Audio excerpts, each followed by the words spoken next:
पाहत आहात नव महाराष्ट्र. एक मोठा गौप्यस्फोट करुणा मुंडे यांनी केला आहे. तुम्हाला माहित आहे अजितदादा पण त्यांचे फार्म हाऊस मध्ये जातात.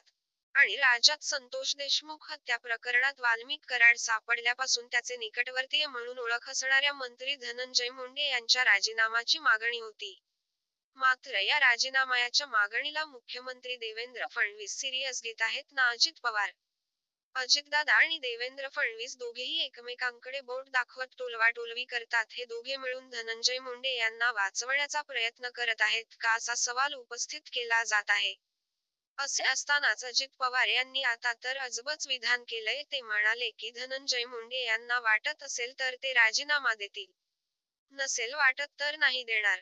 अजित पवार यांच्या या विधानामुळे त्यांच्यावर टीका होत होती. दरम्यान आता धनंजय मुंडे यांच्या पहिल्या पत्नी करुणा मुंडे यांनी गौप्यस्फोट केलाय. त्या म्हणाल्यात की, हा अजितदादा गट नसून हा धनंजय मुंडे गट आहे. ही खेळी धनंजय मुंडे यांची आहे. कधी कधी अजित पवार काही कारणानं त्यांच्या फार्म हाऊसवर जातात.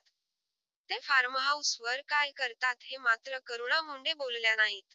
आपणाला माहिती असेलच यापूर्वी करुणा मुंडे यांनी धनंजय मुंडे यांच्यावर आरोप केला होता की, रूम बुक करून तेथे अभिनेत्रींना बोलावलं जातं. तसंच फार्म हाऊस मध्ये देखील अशाच मुलींना बोलावलं जातं. मग अजित पवार त्या फार्म हाऊसवरती कशासाठी जातात हे मात्र त्या बोलल्या नाहीत.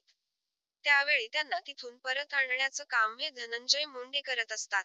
असा दावा करुणा मुंडे यांनी केलाय. जे अजित पवार गट आहे ते अजित पवार गट नसून धनंजय मुंडे गट आहे.